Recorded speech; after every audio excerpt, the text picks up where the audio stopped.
What's up UFC fight fans, UFC lovers, welcome back to your own YouTube channel UFC Now Hindi. दोस्तों एक sad news के साथ करते हैं आज के UFC की अपडेट्स की शुरुआत। दोस्तों former UFC and BKFC veteran fighter इनका हो चुका है death at the age of 33। Motorcycle accident में इनका डेथ हो चुका है। दोस्तों जियानी हेरेरा 2015 में इन्होंने साइन किया था UFC में। पहला फाइट हालांकि हार गए थे, दूसरा फाइट जीत गए थे, लेकिन लगातार 2 हार के बाद UFC से उनका हो गया था अलविदा। बट वो रुके नहीं, वो BKFC उन्होंने ज्वाइन किया। पहला फाइट हालांकि वो जीता, लेकिन इंजरी के चलते उनका फाइटिंग करियर ज़्यादा आगे नहीं बढ़ पाया। एंड रिसेंटली ये न्यूज़ निकल कर आया कि मोटरसाइकिल एक्सीडेंट के दौरान इनका हो चुका है मृत्यु। तो बहुत ही कम समय में ये छोड़ के चले गए। एंड इनके नाम से GoFundMe का जो है यहाँ पर जो फंड रेसिंग का यहाँ पर प्रोग्राम चालू किया ताकि इनके फैमिली को मतलब इकोनॉमिकली फाइनेंशियली थोड़ा सा मदद मिले। तो भाई बहुत मतलब दुख के साथ आप क्या है बोल सकते हैं कि जो होना है वो तो होगा ही होगा। तो उम्मीद करते हैं कि जहाँ भी है शांति से रहे एंड नेक्स्ट टाइम वो अपने करियर में बहुत अच्छा करे। ऑलराइट UFC फाइट फ्रेंड्स, चलिए बात करते हैं नेक्स्ट अपडेट के बारे में। तो गाइस डस्टिन पोरियर का एक वीडियो बहुत ज़्यादा सर्कुलेट हो रहा है, बहुत ज़्यादा फैल रहा है UFC 302 के फाइट के पहले।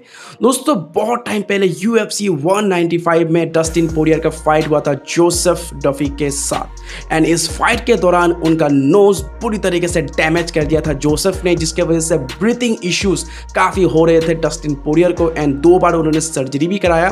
तो इस चीज़ का वो खुलासा कर रहे थे काफ़ी टाइम पहले जो रोगन के साथ उनका जो पॉडकास्ट आया था। तो उस दौरान ये वीडियो मतलब सामने आया था। उन्होंने कहा था कि उनको ब्रीथिंग में काफ़ी प्रॉब्लम हो रहा था उस फाइट के बाद।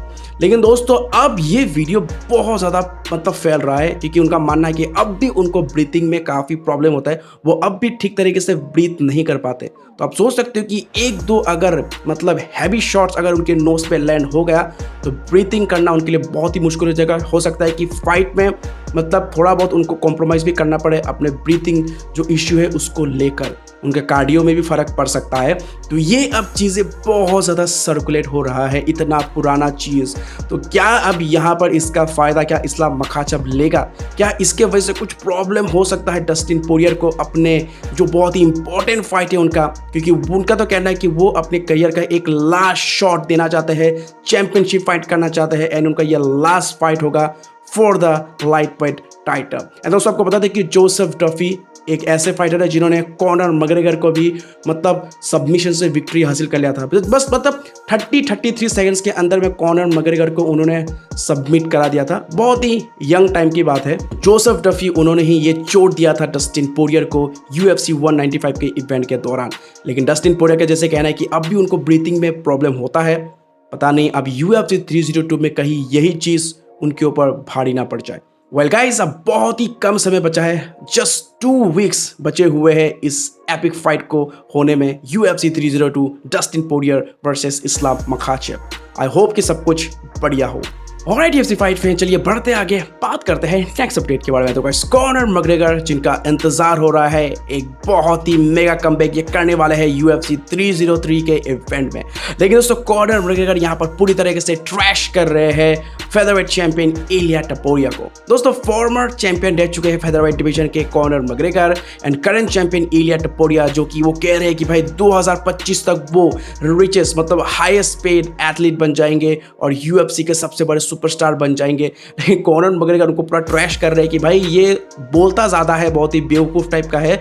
लेकिन दोस्तों बता दूं कि 2025 में वो जो कह रहे हैं कि बहुत ही बड़े हाई पेड मतलब एथलीट बन के दिखाएंगे। लेकिन दोस्तों कॉनर मैकग्रेगर का कहना है कि या तो ये बेवकूफ़ है या इसको पता नहीं है कि 2025 में जो ये बोल रहा है कि हाईएस्ट पेड एथलीट बनेगा, क्योंकि इसको पता नहीं है कि 2025 मतलब 2024 से ही शुरू होता है। 2024 से ही हाईएस्ट पेड जो भी एथलीट है उसका काउंटिंग शुरू होता है। तो 2025 में ये कैसे बनेगा? तो इसको अभी से काम करना पड़ेगा। हालांकि ये फाइट तो करता नहीं है, सिर्फ बड़बड़ करता है। तो फिर भाई 2025 तो छोड़ो भाई, अभी अगर कुछ करेगा तो इसको ज़्यादा फर्क पड़ेगा, क्योंकि 2024 से ही काउंटिंग शुरू होता है।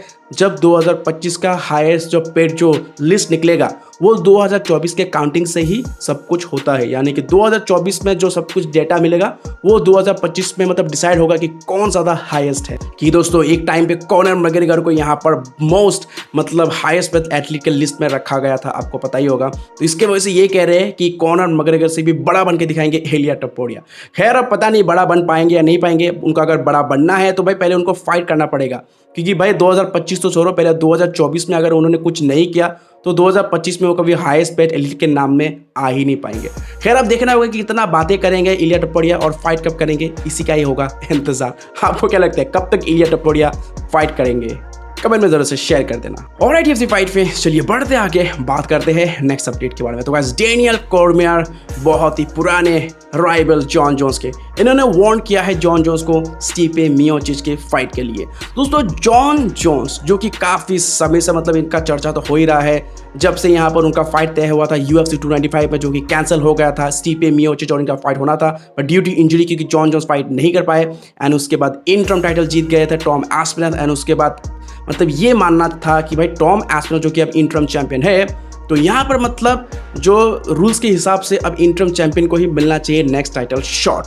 लेकिन दोस्तों यहाँ पर जॉन जोन्स अड़े हुए हैं कि वो स्टीफे मियोचिच के साथ ही फाइट करेंगे। एंड दोस्तों यहाँ पर जॉन जोन्स क्योंकि इनको फाइट ये चाहिए क्योंकि स्टीफे मियोचिच से फाइट करने में इनको कोई ज़्यादा प्रॉब्लम भी नहीं होगा, काफ़ी आसानी होगी एंड भाई 15 मिलियन भी अर्न कर पाएंगे क्योंकि वो 8 फिगर को देख रहे हैं। तो डेनियल कॉर्मियर का कहना है कि भाई मैं भी ऐसा ही करता, अगर मुझे स्टीफे मियोचिच से फाइट करने के लिए 15 मिलियन मिलते तो मैं भी ज़रूर से वही करता। लेकिन यहाँ पर डेनियल कॉर्मियर का कहना है कि जॉन जोन्स जो सोच रहा है कि भाई बहुत ही ईजी लॉटरी उसके हाथ लग गया, मतलब स्टीफे मियोचिच फिलहाल तो बहुत ज़्यादा ओल्ड हो चुका है एंड 3 सालों से उसने फाइट नहीं किया है। तो जॉन जोन्स को लग रहा है कि भाई बहुत ही इजी मनी फाइट होने वाला है एंड इसी तरीके मतलब इजीली फाइट करके वो 15 मिलियन अर्न कर सकता है। लेकिन DC का कहना है कि भाई इतनी आसानी से हल्के में वो नहीं ले सकता स्टीफे मियोचिच का, क्योंकि स्टीफे मियोचिच के पास वो दम है कि वो अपने काम को पूरा कर सकता है। एंड भाई अच्छे खासे शॉट्स अगर लग गए तो प्रॉब्लम में भी आ सकता है, क्योंकि स्टीफे मियोचिच ग्राउंड और स्ट्राइकिंग दोनों में ही बहुत ज़्यादा बेहतरीन फाइटर है। एंड क्योंकि DC उनके साथ लड़ चुके हैं तो उनको पता है कि स्टीफे मियोचिच बहुत ज़्यादा मतलब बेहतरीन फाइटर है। उसका गेम प्लान काफ़ी मतलब स्टिक टू द पॉइंट वो खेलते हैं, ज़्यादा कुछ गड़बड़ी वड़बड़ी नहीं करते।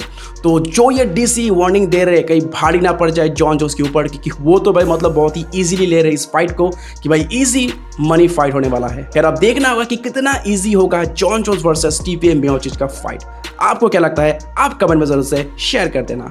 ऑलराइट UFC फाइट फ्रेंड्स चलिए बात करते हैं नेक्स्ट अपडेट के बारे में। तो guys Charles Oliveira versus कोल्बी Covington, इनका फाइट का जो है काफी चर्चा हो रहा है जब से कोल्बी कविंगटन ने कॉल आउट किया है चार्ल्स ओलिवेरा को। कोल्बी कविंगटन का मानना है कि वो बहुत ही टॉप क्लास के ग्रैपलर रेसलर है एंड वो फाइट करना चाहते हैं, बीट करना चाहते हैं जिसके नाम UFC का मोस्ट सबमिशन विक्ट्री है, यानी कि Charles Oliveira. And Charles Oliveira ने इस कॉल आउट का जवाब देते हुए कहा है कि भाई हाँ इंटरेस्टिंग तो है ये फाइट, मजा आएगा, लेकिन चार्ल्स ओलिवेरा का कहना है कि मैं बिल्कुल भी ऐसा नहीं करूंगा, मैं वेल्टरवेट में जंप नहीं करने वाला। फिलहाल मुझे इंटरेस्ट है to fight against Max Holloway for the BMF title. तो वो बिल्कुल भी फाइट नहीं करेंगे कोल्बी कविंगटन के साथ। हालांकि उनका कहना है कि इंटरेस्टिंग होगा, बहुत ही बढ़िया होगा, लेकिन UFC डिसाइड करेगा क्या करना है क्या नहीं करना है। फिलहाल मुझे तो इंटरेस्ट है to fight against Max Holloway क्योंकि मुझे चाहिए BMF चैंपियनशिप।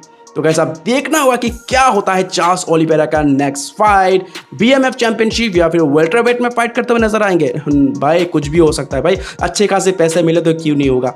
तो यहाँ पर चार्ल्स ओलिवेरा के पास अब देखना होगा कि कौन होता है उनका नेक्स्ट अपोनेंट। आपको क्या लगता है कौन सा फाइट ज्यादा इंटरेस्टिंग होगा, Max Holloway versus Charles Oliveira या फिर ओलिवेरा वर्सेस केओस कविंगटन?